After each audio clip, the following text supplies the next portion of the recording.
What's up, Live to Thrivers? Welcome to another week's podcast of Live to Thrive podcast. So I'm back, and I'm your host, Lizzie Hudson. Yes, you heard that right. Lizzie Hudson is your new host. I changed my name officially. And I just wanted to apologize for not doing a podcast last week. We had an experience last week that was not amazing, and it really messed with my mental health. And I kind of had to regroup and just figure out like what I wanted and how I wanted to proceed. So I just needed to take a week off and really not focus on the podcast. And also remember, I am the one that edits and produces and creates the content for this podcast. So please, y'all, give your girl some grace because it is hard out here doing everything on your own. But with that being said, I'm back and I want to talk about creating boundaries and saying no to things that no longer serve you or just don't help you grow. So, with that being said, I'm going to jump into the podcast and tell you about imagining your space. It's where you feel safe, it's where you feel respected, it's where you feel comfortable. Boundaries are like that invisible wall around that space. And what's okay, and you define what's okay and what's not okay.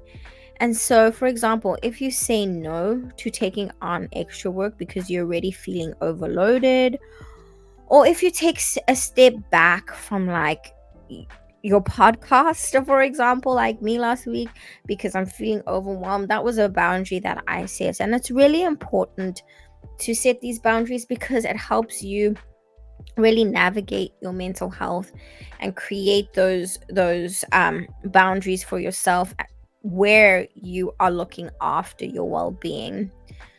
So why are boundaries so important? Boundaries are super crucial in our well-being, and this is why it reduces stress.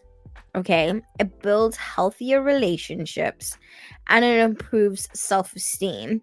So for reducing stress, having clear boundaries prevents us from being overwhelmed and resentful. So, this is like my biggest thing. I am such a people pleaser, and I sometimes feel like I don't practice my boundary setting a lot, and so I'm like a yes man. People want me to do extra things for work. I say yes because I feel like I need to go above and beyond.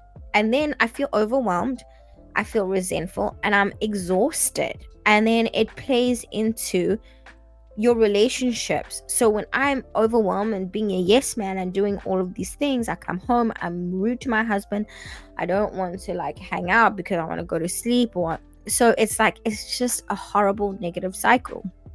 So, it's important because we want to keep those relationships, those special relationships that are dear to your heart, healthy. We want those healthy relationships, and boundaries create a foundation of respect and understanding in our day-to-day interactions. So when we can say no to someone, it's not necessarily saying no because you are trying to be a little BTCIH. No, it's saying no because this doesn't serve me. It's not aligned with my boundaries. It's not aligned with me. So I respectfully decline. And it also brings a foundation of people around you that know that they cannot push your buttons, because if they do, they're going to fuck around and find out, right? So having those healthy relationships, having those boundaries where people can be like, okay, you know what?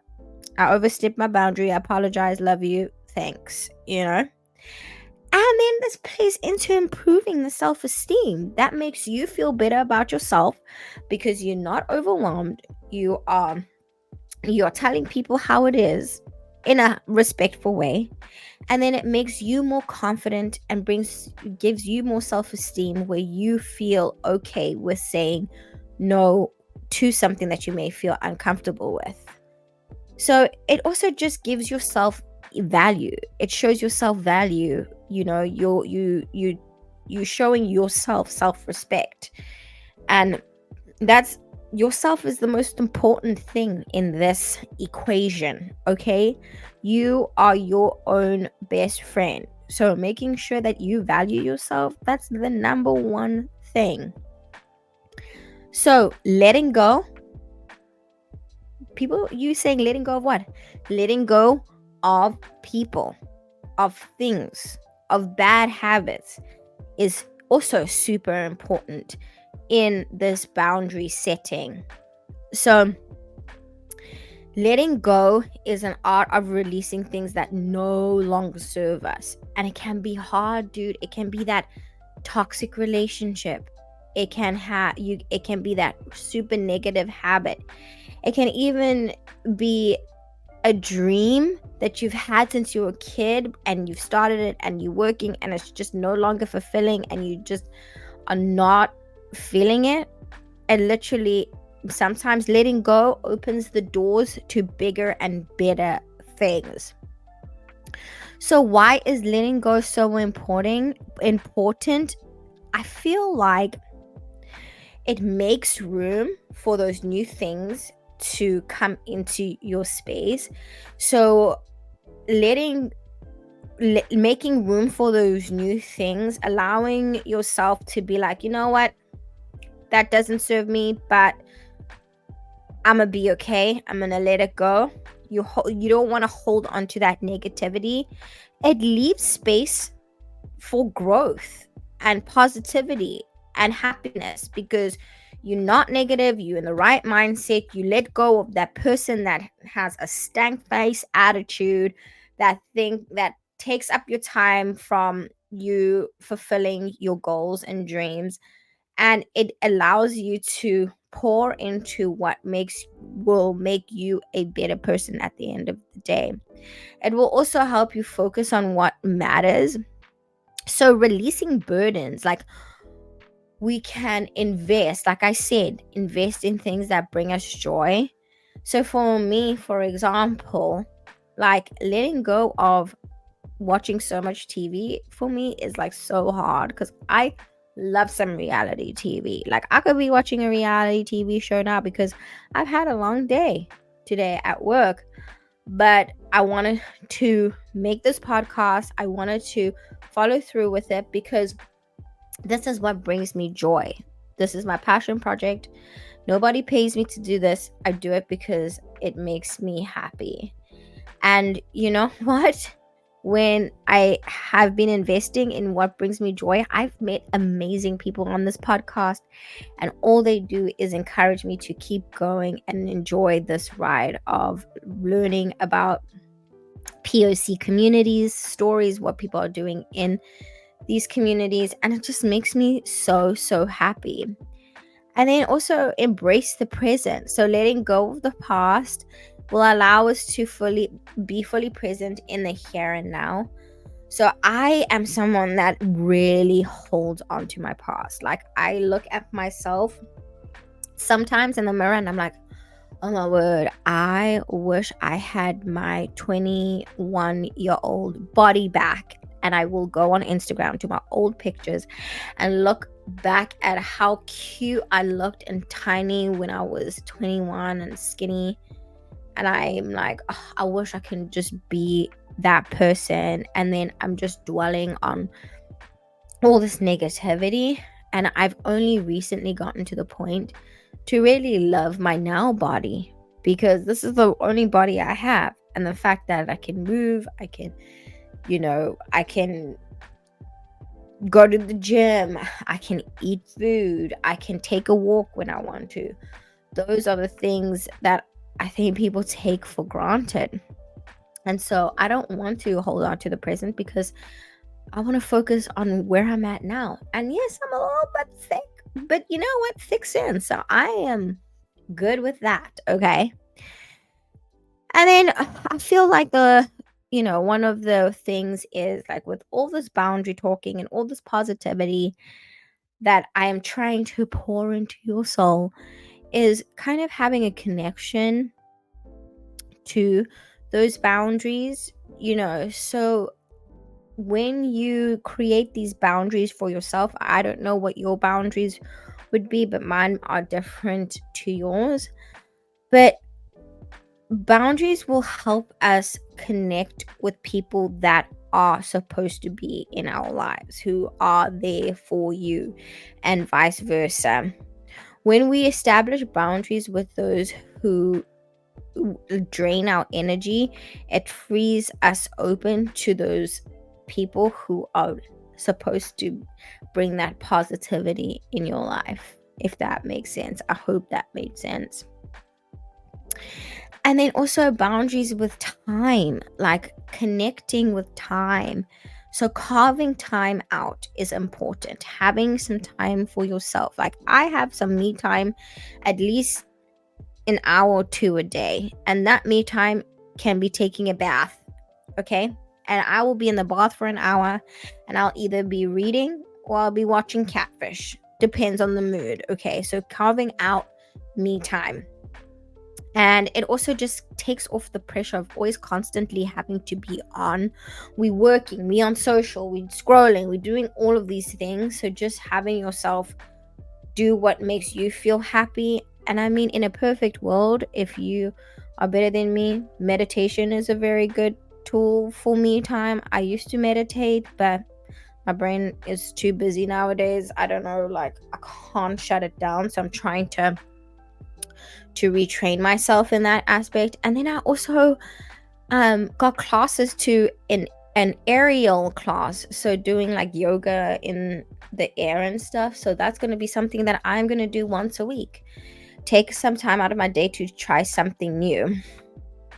And then also boundaries with your self-talk and your thoughts is really, really important, because we are talking to ourselves all the time, 24/7, 24 hours a day. Okay?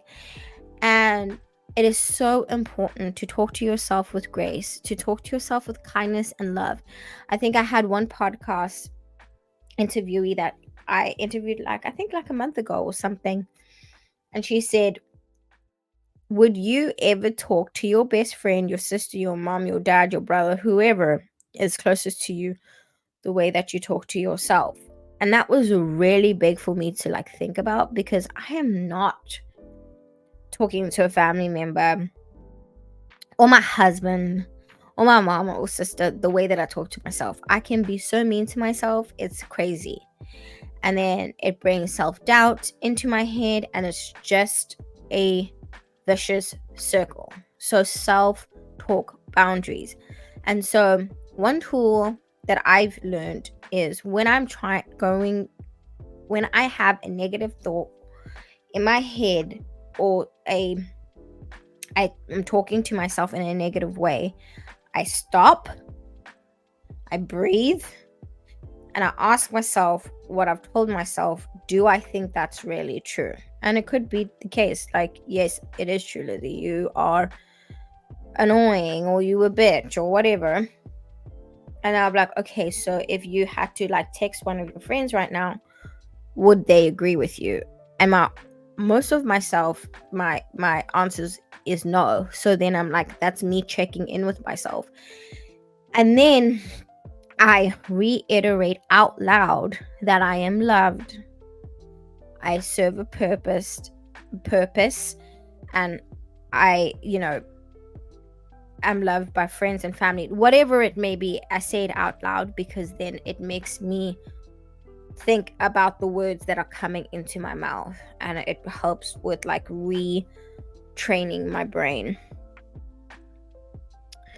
So I have a couple of tips and tricks of letting go and feeling overwhelmed, and here are some like practical tips. So I think identifying your need, communicating clearly, starting small, and then practice obviously makes perfect. So when you identify your needs, you need to figure out like things like, what is draining my energy here?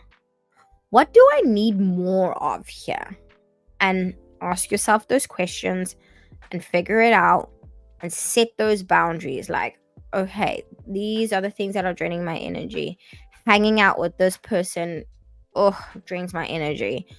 So maybe dwindle the time that you hang out with that person, to dwindle down the time that you hang out with that person. What do you need more of? Where do you feel the best? Mine is working out. So maybe doing 2 workouts a day instead of 1 could help you. Communicating clearly about those needs, so being assertive but kind when expressing your boundaries with your partner or your friends. So if you made plans to go out, but all of a sudden you just are not feeling it, it's okay to call and say no. But obviously, listen, I love you. I just am having a hard day today. I need to be home and spend some time with myself. Can I make it up with you? Obviously, don't be a flake. We don't like flakes. But, communicating those boundaries and being kind about it. And then also starting small. I think that we like to start big with these big elaborate things, and then we set ourselves up for failure. So just building your confidence little bit by little bit. And how you build your confidence is maybe like saying no to something that it will be hard for. Like, I love hanging out with my friends and I could hang out with them every day, but I know that sometimes at the end of my work day I need like some time to myself. So when my friends sometimes ask to come over, I'll be like, not tonight, love you. And that for me is already so hard to do, but it connects, it helps with building that confidence and setting those expectations between you and your friends, and having clear communication. It's great. Excuse me. And then just at the end of the day, practice makes perfect. So just keep doing it. Waking up every day, setting those boundaries, setting those intentions, telling yourself what a badass BTCH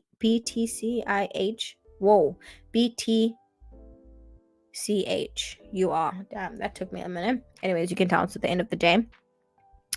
But also remember, you deserve to be respected, okay? You have the right to say no, and letting go creates space for new possibilities and new opportunities, okay? I knew you, okay? And that's it, y'all. Like, just remember those 3 things. You deserve respect. You deserve the right to say no. Not deserve the right to say no. You have the right to say no. And letting go creates space for new possibilities and new goals. So that's it for today's podcast. I really hope you liked that. Okay? I'll see you next week. Bye.